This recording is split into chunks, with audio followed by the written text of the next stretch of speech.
اموات غیر احیاء وما یشعرون ایان یبعثون سبحان ربک رب العزت عما یصفون وسلام علی المرسلین والحمد للہ رب العالمین۔ عزیزان گرامی قدر، ذی قدر علماء کرام، حاضرین، سامعین، مسلمین، مخلصین، موحدین حضرات، السلام علیکم۔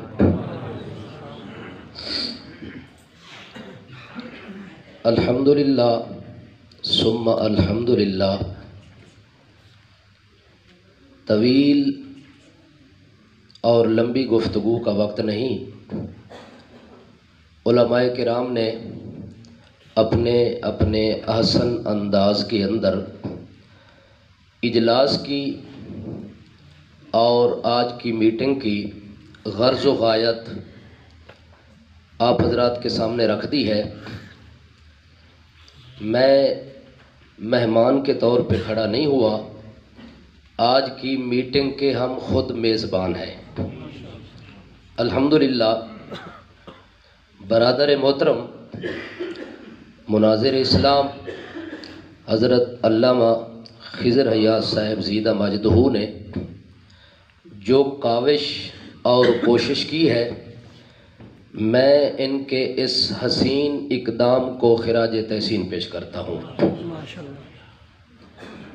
آج ان کا یہ قدم اٹھانا اشاعت التوحید و سنہ کے مخلص کارکنان کی دیرینہ خواہش کی تکمیل ہوئی ہے، جو عرصہ دراز سے مخلص لوگ ایک کشمکش کا شکار تھے۔ عقیدہ اشاعت التوحید و سنہ کا رکھنے کے باوجود افراتفری، ایک دوسرے کے ساتھ نہ ملنا نہ بیٹھنا، اس صورتحال سے جو مخلص کارکن ہے سب سے زیادہ پریشانی ان کو ہے۔ جو لوگ اس مشن پہ اپنی جان قربان کرنا چاہتے ہیں، اپنا مال، اپنا وقت قربان کرنا چاہتے ہیں، ان مخلص کارکنان کے لیے ہماری یہ رنجشیں، ناراضگیاں، مختلف قسم کے ذاتی مسائل، یہ مخلص کارکنوں کے لیے یہ ایک دیوار بن چکے تھے، جو وہ چاہتے تھے کہ یہ دیوار ہٹ جائے اور ہم اس مشن کو آگے لے کے چلیں جس مشن کا علم بردار تھا رئیس المفسرین، امام المفسرین حضرت مولانا حسین علی الوانی رحمہ اللہ تعالی۔ جو فکر وہ لے کر آئے تھے اور جس فکر کی بنیاد پر انہوں نے جمعیت اشاعت التوحید و سنہ کی بنیاد رکھی، اور حقیقت کے اندر یہ جماعت جو فکر الوانی کے نام سے منسوب ہے، یہ مشن انبیاء کی علم بردار ہے۔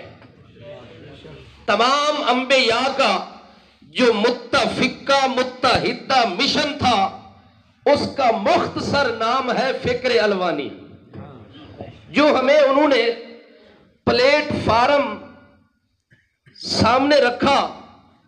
اس کے اندر سب سے پہلی بات ہے عقیدہ۔ سب سے پہلی بات کیا ہے؟ ہمارے درمیان انتشار کا، افتراق کا ایک سبب یہ بھی بنا ہے کہ ہم نے دو چیزیں سامنے رکھی، ایک عقیدہ اور دوسری چیز ہے عقیدت۔ دوسری چیز کیا ہے؟ عقیدت۔ مشن اور فکر الوانی کا سب سے پہلا اور سب سے اہم اور ضروری جو پیغام تھا وہ تو یہ تھا کہ ہم نے اپنی زندگی میں اپنے عقیدے کو تمام تر معاملات میں مقدم سمجھیں گے، باقی ہر چیز کو مؤخر سمجھیں گے۔ لیکن شومی قسمت عقیدے کے مقابلے میں عقیدت پہلے آ گئی، محبت پہلے آ گئی، ادب پہلے آ گیا، احترام پہلے آ گیا، اور ذات پہلے آ گئی، جماعت پیچھے پڑی ہوئی ہے۔ ذات مقدم ہے، جماعت مؤخر ہے۔ عقیدت مقدم ہو گئی، جماعت اور عقیدہ مؤخر ہو گیا، جس کی وجہ سے یہ خلا پیدا ہوا، جس کی وجہ سے کارکنان کے قلوب و اذہان کے اندر یہ خلفشار پیدا ہوئی، بے چینی اور اضطرابی کی حالت پیدا ہوئی۔ یہ بنیاد ہے کہ ہم نے اپنی عقیدتوں کو اپنے عقیدے پہ مقدم کر رکھا ہے، جبکہ فکر الوانی اگر اپنے ذہن میں آپ رکھنا چاہتے ہیں تو میں آپ کو مختصر لفظ میں جس علاقے سے تعلق رکھتا ہوں، میں جنوبی پنجاب کے ایک پسماندہ علاقے میں رہنے والا انسان ہوں۔ مجھے تقریباً 20 سال کا عرصہ ہوا ہے اس علاقے میں آیا، اور اس جنوبی علاقے کے اندر جو پنجاب کے پسماندہ علاقے شمار ہوتے ہیں، ان علاقوں کے اندر آپ اگر جائیں تو آپ کو اشاعت التوحید و سنہ کا جو عقیدہ ہے وہ اندر نظر نہیں آئے گا، باہر نظر آئے گا۔ سبحان اللہ۔ اندر رکھنے والے تو ہزاروں لوگ ہیں کہ میرا یہ عقیدہ ہے، میری یہ جماعت ہے۔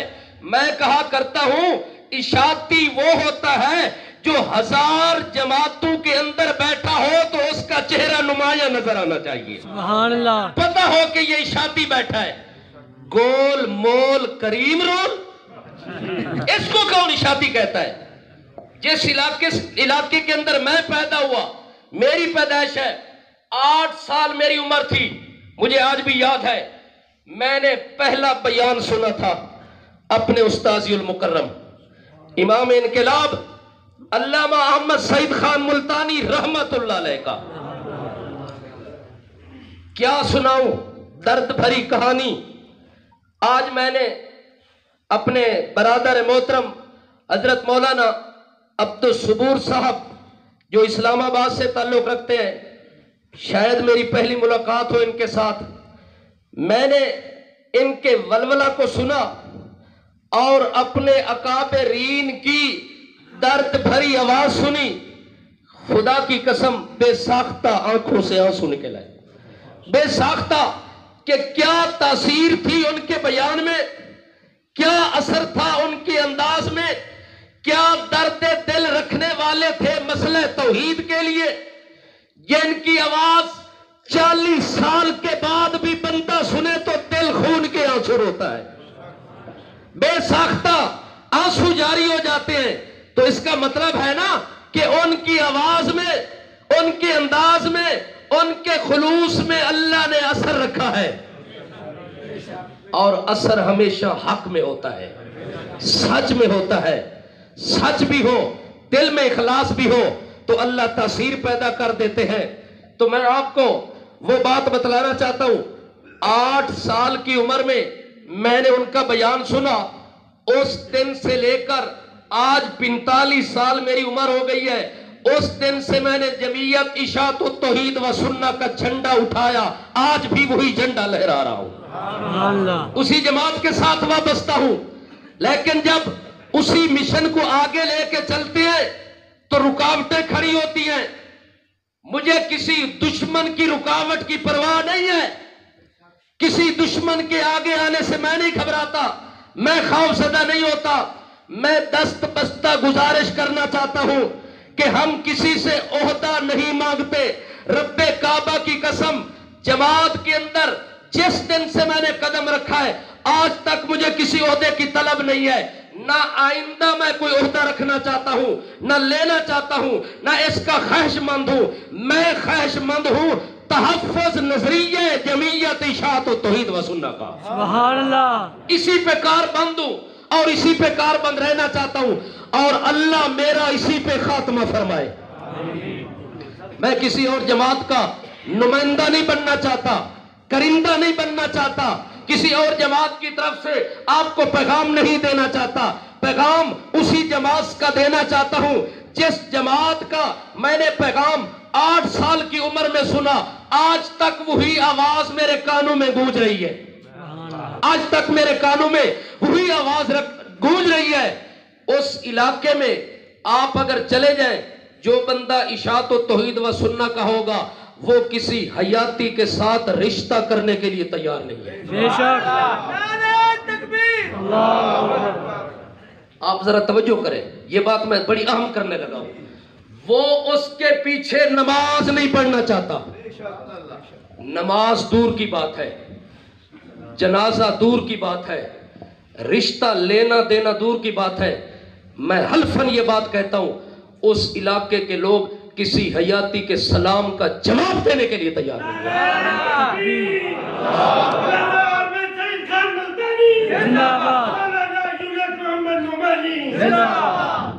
وہ لوگ اپنے نظریے اور مسلک کی پاسداری کرتے ہیں۔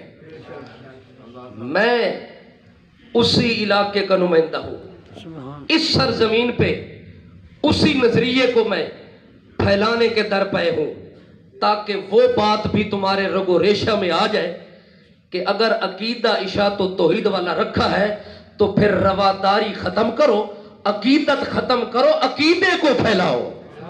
سب سے پہلے عقیدے کا تحفظ کرو۔ اگر عقیدے کی غیرت دل میں پیدا نہ ہو تو وہ عقیدہ رکھنے کی ضرورت نہیں ہے۔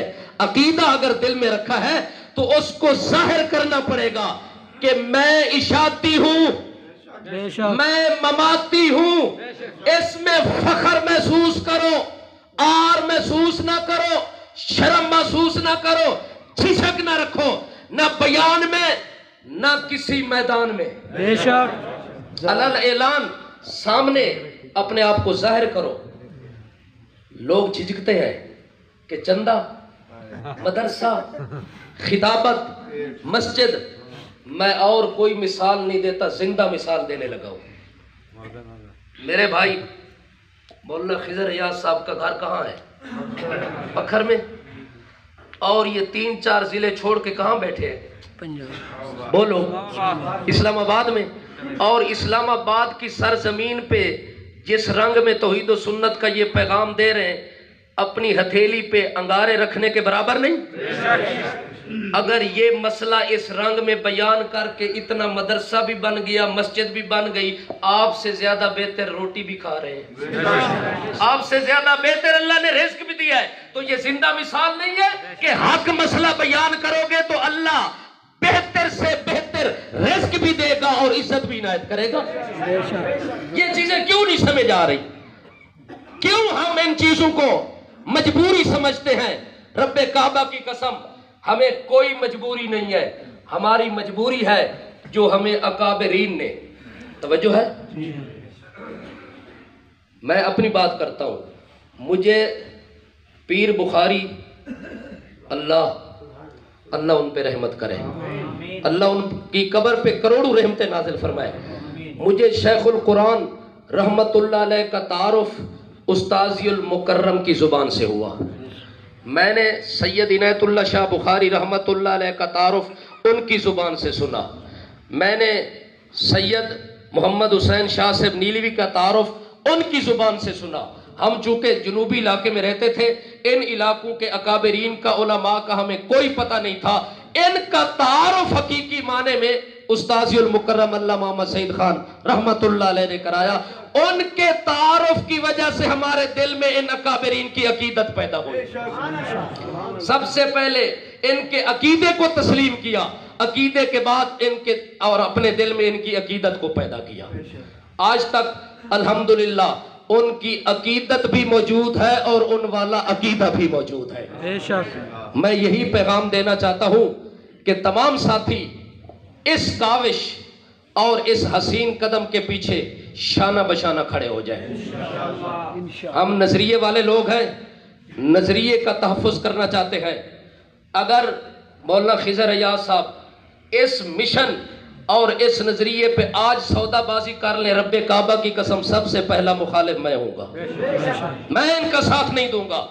اگر انہوں نے نظریے کے لیے پہلا قدم اٹھایا اور کاوش کی ہے اور انہوں نے حسین قدم اٹھایا تو میں آپ کے سامنے یہ بات کر کے آپ کو گواہ بنانا چاہتا ہوں کہ مشن الوانی کی خاطر میں اپنے بھائی خضر حیات کا دایاں بازو ثابت ہوں گا۔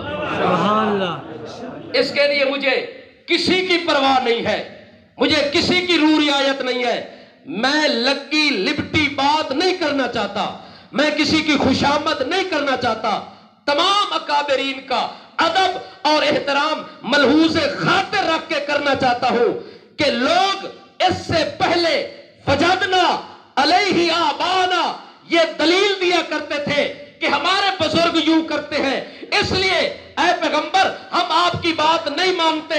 اللہ کریم فرماتے ہیں کہ میرے پیغمبر آپ ان کو کہے اگر آپ کے اکابر اور آپ کے بزرگ دین کے مقابلے میں آ جائیں تو دین کے مقابلے میں پھر میرے اکابر اور میرے بزرگ بھی موجود ہیں، کل بل ملت ابراہیم حنیفہ۔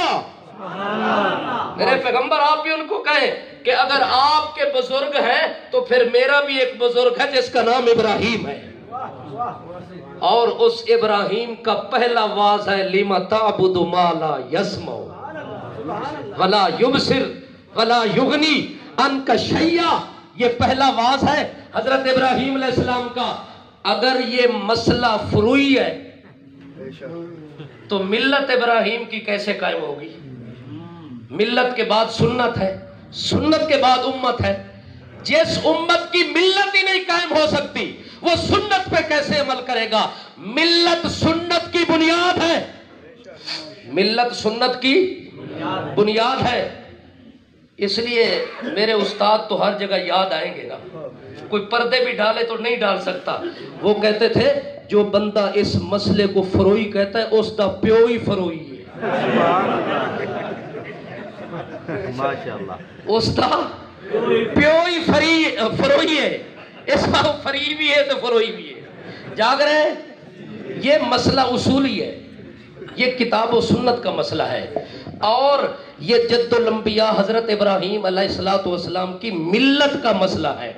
آپ نے فرمایا تھا میرے بابا نہیں سنتے، نہیں دیکھتے، نہیں کام آ سکتے، یہ مسئلہ جب تک اشاعت التوحید و سنت کے کارکن کی بنیاد نہیں بنتا، یوں سمجھو کہ جیسے بندے کا جسم بغیر روح کے مردہ ہوتا ہے، اس مسئلے کے بغیر تیرا عقیدہ بھی مردہ رہے گا۔